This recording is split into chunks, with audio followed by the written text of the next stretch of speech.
여러분 한 주간 잘 지내셨습니까? 우리가 이렇게 온라인으로 예배를 드리기 시작한 지 1년하고도 이제 2달이 되어 갑니다. 감사하게도 이제 백신이 나왔고 또 많은 분들이 백신을 맞고 계시고 저도 백신을 맞았고 아마 여러분들도 많은 분들이 백신을 맞으셨고 또 맞는 중이신 것 같습니다. 이제 백신을 맞고 난 뒤에 여러 가지 이제 변화가 생겼습니다. 지금 사진을 한 장 보여드리면 어떤 신문에서 이제 본 사진인데 이 미국 양로원에서 이제 일어나는 변화에 대해서 보여주고 있습니다.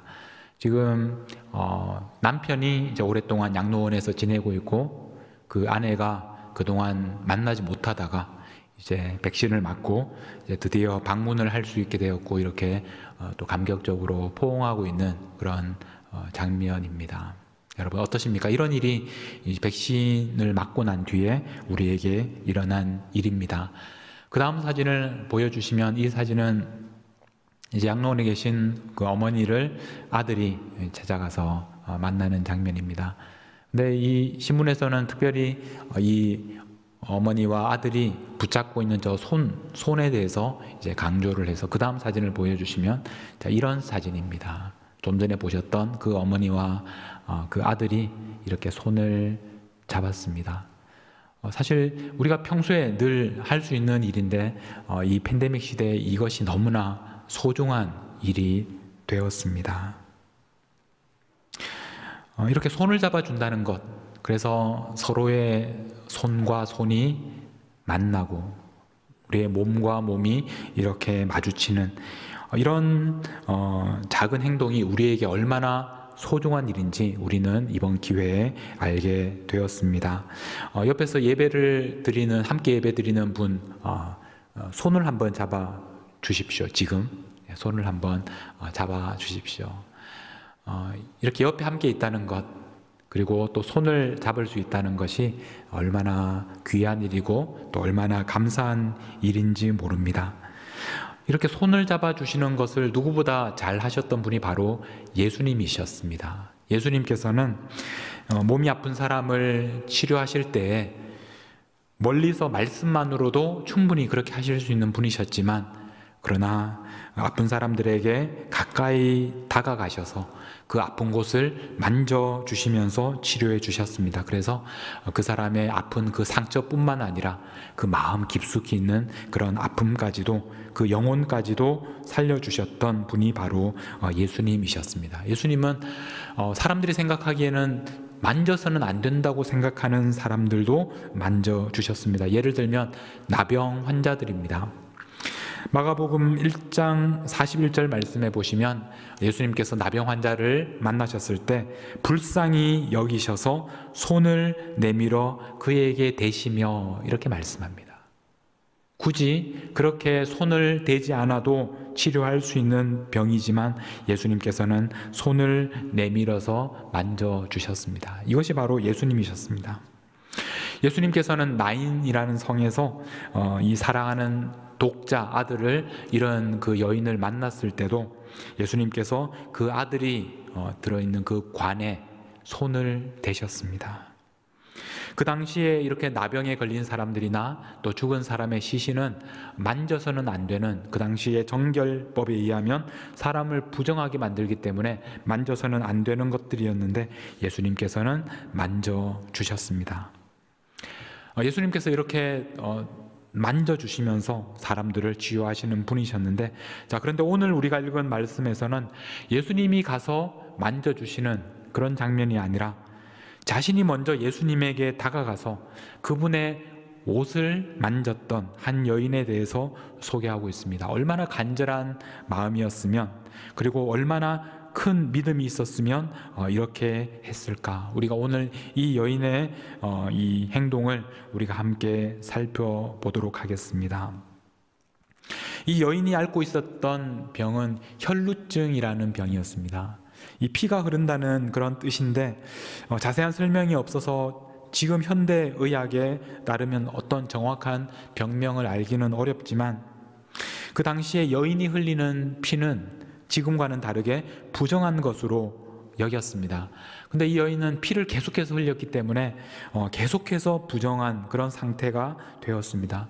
물론 육체적으로도 고통이 컸겠지만 더 큰 고통은 영적인 고통이었고, 또 사람들로부터 관계가 단절되는 그런 외로움 때문에 오는 고통이 더 컸습니다. 그 당시 율법에 따르면 이런 피를 흘리는 여인은 부정하기 때문에 예배에 참여할 수 없었습니다. 하나님께 나아갈 수가 없었다는 말입니다. 그리고 이런 사람과 접촉하는 사람도 부정해지기 때문에 하나님께 예배 드리려는 사람들은 이 여인과 접촉할 수가 없었습니다. 하나님과의 접촉도 끊어지고, 그리고 사람들과의 관계도 단절된 것입니다. 얼마나 비참한 삶을 살았을지 상상하기가 어렵습니다. 근데 이 여인이 몇 년 동안이나 이 병을 앓았는지 오늘 말씀에서는 12년이라고 이야기를 합니다. 오늘 우리가 이 코로나 때문에 서로 만나지 못하고 접촉하지 못하면서 지낸 지가 1년 2개월이 지났습니다. 1년 2개월 동안 사람들과 만나지 못하고 함께 모여서 예배드리지 못하면서 우리의 마음에 얼마나 힘들었던 그런 기억들을 생각해 보면 이 여인이 12년 동안 이런 시간을 보냈다는 것이 얼마나 고통스러웠을지 우리가 상상하기가 어렵습니다. 그러던 어느 날 이 여인이 예수님에 대한 소문을 듣고 그래서 예수님을 찾아 그분에게 나아갑니다. 27절 말씀입니다. 예수의 소문을 듣고 무리 가운데 끼어 뒤로 와서 그의 옷에 손을 대니, 이 여인은 예수님의 앞으로 이렇게 갈 용기가 없어서 뒤로 갑니다. 그리고 예수님의 몸을 직접 만질 용기가 없어서 예수님의 옷자락을 만졌습니다. 그런데 이 여인에게는 놀라운 믿음이 있었는데 28절 말씀입니다. 이는 내가 그의 옷에만 손을 대어도 구원을 받으리라, 이렇게 생각했습니다.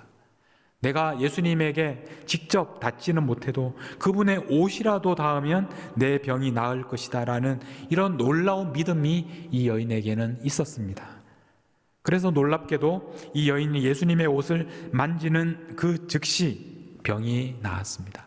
12년을 고생했는데 그 병이 한순간에 떠나버렸습니다. 12년 동안 고통받던 그 일이 예수님을 만나고 예수님의 옷자락을 붙잡는 그 순간에 해결되었습니다. 그런데 이 장면에서 제 마음에 특별히 감동이 되었던 것은 그 다음에 일어난 일입니다. 그 병이 낫고 난 다음에 예수님께서 하신 행동 때문입니다. 30절 말씀입니다. 예수께서 그 능력이 자기에게서 나간 줄을 곧 스스로 아시고 무리 가운데서 돌이켜라고 말씀합니다. 무리 가운데서 돌이켜 말씀하시되 누가 내 옷에 손을 대었느냐. 예수님께서 가시던 길에서 멈추시고 돌아보셨습니다. 사실 예수님께서는 지금 이 가는 길을 멈추고 돌아보실 만큼 한가한 상황이 아니었습니다. 예수님이 지금 어디를 가고 계시느냐 하면 그 앞에 있는 말씀을 읽어보면 회당장의 딸을 치료하기 위해서 가시는 중이었습니다. 회당장이 와서 자기의 딸을 고쳐달라고 그렇게 이야기를 했습니다.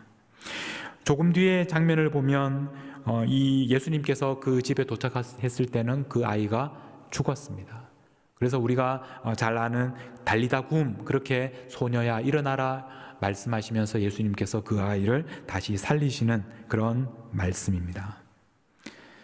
지금 아버지가 간절하게 딸을 살려달라고 했고, 그래서 예수님께서 그곳에 도착했을 때는 그 아이가 죽어있는 그야말로 위급한, 곧 숨을 거둘 수 있는 그 아이를 살리기 위해서 예수님께서 바쁘게 가는 바로 그 순간에 예수님께서 뒤에서 예수님의 옷자락을 잡은 그 여인의 손길을 아시고 예수님께서는 가는 길을 멈추시고 돌이키셔서 그 여인을 보셨습니다. 32절에 보면 예수께서 이 일 행한 여자를 보려고 둘러보셨습니다. 예수님께서는 그 여인을 찾기 위해서 둘러보셨습니다. 여인은 예수님께서 자기가 한 일을 모를 것이라고 생각했습니다. 그냥 옷자락만 만졌기 때문에 예수님께서는 모르실 것이라고 생각했습니다. 그러나 예수님은 그것을 알고 계셨고 그 여인을 찾기 위해서 돌아보셨습니다. 그래서 그 여인이 예수님 앞에 나와서 그 모든 일을 이야기합니다. 그때 예수님께서 하신 말씀입니다. 34절입니다. 예수께서 이르시되 딸아 내 믿음이 너를 구원하였으니 평안히 가라. 내 병에서 놓여 건강할지어다. 예수님께서 제일 첫 번째로 하신 말씀, 그 여인을 부르셨던 그 말씀, 바로 딸아 이렇게 부르셨습니다. 딸아, 딸이라고 불러주셨습니다. 예수님께서 어떤 사람을 딸이라고 이렇게 불러주신 것은 성경 전체를 봐도 단 한 번, 바로 이 장면에서 이 여인에게 하신 말씀이 유일합니다. 그만큼 이 말씀이 얼마나 특별한 의미가 있는 말씀인지 모릅니다. 예수님께서 이 여인을 딸이라고 불러주셨고 예수님께서 이 여인을 가족으로 받아들여 주셨습니다. 지난 12년 동안 가족들에게도 외면받고 살았을 이 여인에게 예수님은 딸이라고 불러주셨습니다. 여러분, 이 딸이라는 말, 이 말이야말로 이 여인이 지난 12년 동안 가장 듣고 싶었던 말이었을지 모르겠습니다. 사람들로부터 단절되고 고립되어서 다가갈 수 없는 그런 시간을 보내면서 아무도 자신을 받아들여 주지 않는 그런 시간을 보냈던 이 여인에게 예수님께서는 병을 고쳐주셨을 뿐만 아니라 이 여인을 딸이라고 불러주셨고 하나님의 그 가족으로 불러주셨고 결국 그 영혼까지 구원해 주셨습니다. 우리는 오늘 이 여인의 모습 속에서 우리 자신을 발견합니다. 우리는 지난 1년 2개월 동안 팬데믹 때문에 사람들과 접촉을 피하면서 살아왔습니다. 이제 우리는 백신을 맞기 시작했고 이제 백신을 맞은 우리의 삶은 지금까지와는 비교할 수 없을 만큼 이제 달라지게 될 것입니다. 여러분들은 백신을 맞고 나서 이제 안전해지고 나서 가장 먼저 달려가서 만나고 싶은 사람이 누구입니까? 여러분 사랑하는 사람들, 여러분 사랑하는 가족들, 지금까지 만나지 못했다면 가장 먼저 만나고 싶으실 것입니다. 그런데 여러분, 이번 팬데믹 때문에 사람들과의 그런 접촉이 줄어들었을 뿐 아니라 혹시 예수님과의 접촉이 끊어진 채로 지난 1년 2개월 동안 살아오지는 않으셨습니까? 이제는 핑계를 댈 수가 없습니다. 이제 팬데믹 때문에 만날 수 없다고 그렇게 얘기할 수 없습니다. 이제 백신을 맞았거든요. 우리는 이제 만질 수 있고 손을 잡을 수 있고 접촉할 수 있습니다. 여러분, 이제는 예수님에게 나가셔야 합니다. 예수님에게 나아가서 그분에게 가까이 가서 그분의 옷자락이라도 만지셔야 합니다. 우리가 손을 내밀어 예수님의 옷자락을 만질 때 예수님께서는 우리의 그 손길을 외면하지 않으실 것입니다. 예수님께서 그냥 지나치지 않으실 것입니다. 예수님께서 돌이키시고 돌아보시고 우리를 둘러보시고 수많은 무리 가운데 우리가 있을지라도 우리의 눈을 맞추고 우리에게 말씀해 주실 것입니다. 딸이라고 말씀해 주실 것이고 아들이라고 말씀해 주실 것이고 바로 하나님의 가족이라고, 우리는 한 가족이라고 우리에게 말씀해 주실 것입니다.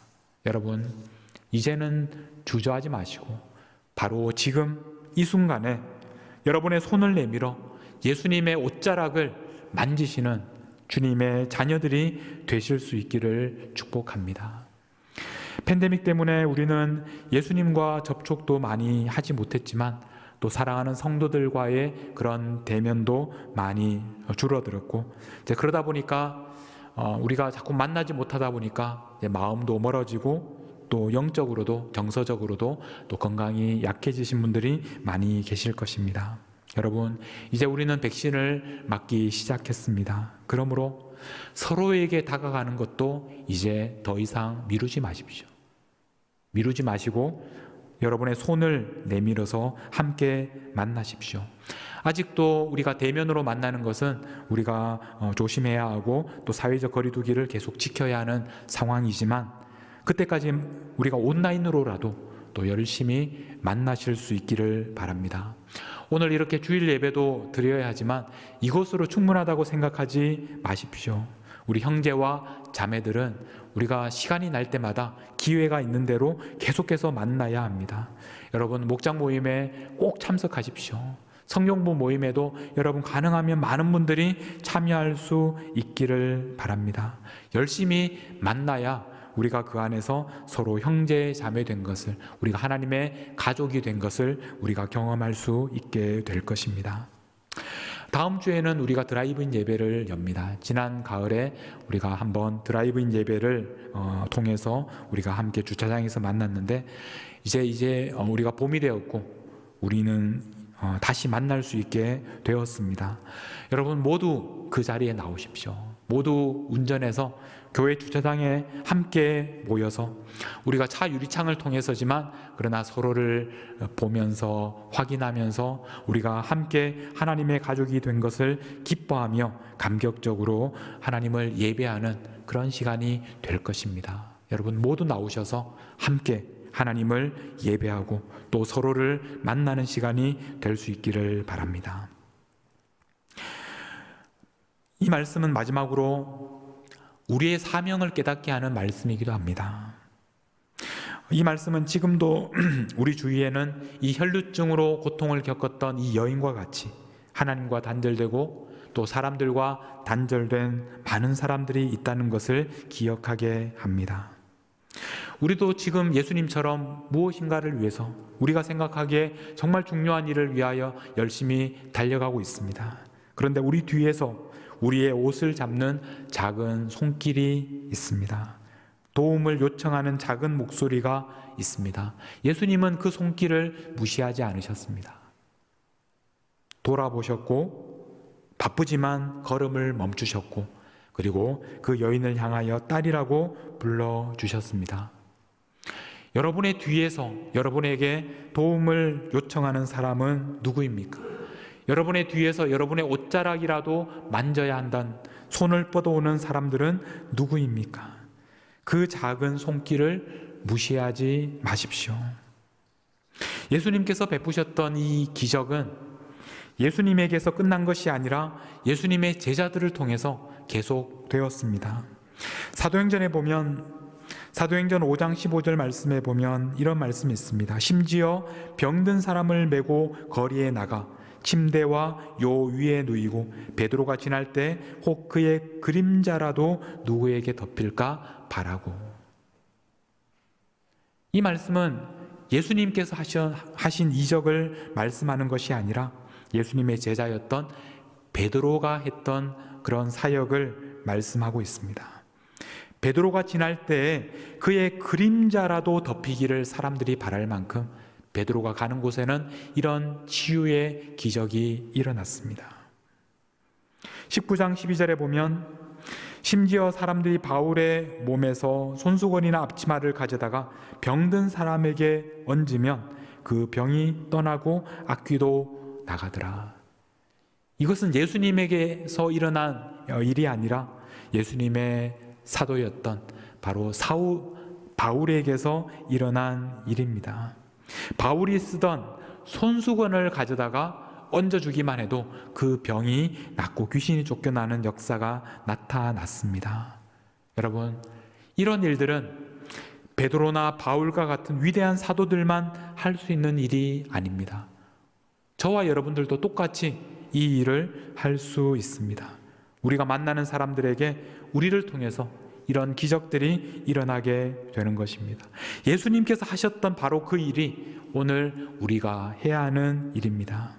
여러분, 이제 세상으로 나아가서 지금도 고통받고 있는 사람들, 여러분들의 뒤에서 도움의 손길을 내미는 그 사람들의 손을 잡아주시고 그들을 치료하고 회복하는 그런 사역을 시작하실 수 있기를 바랍니다.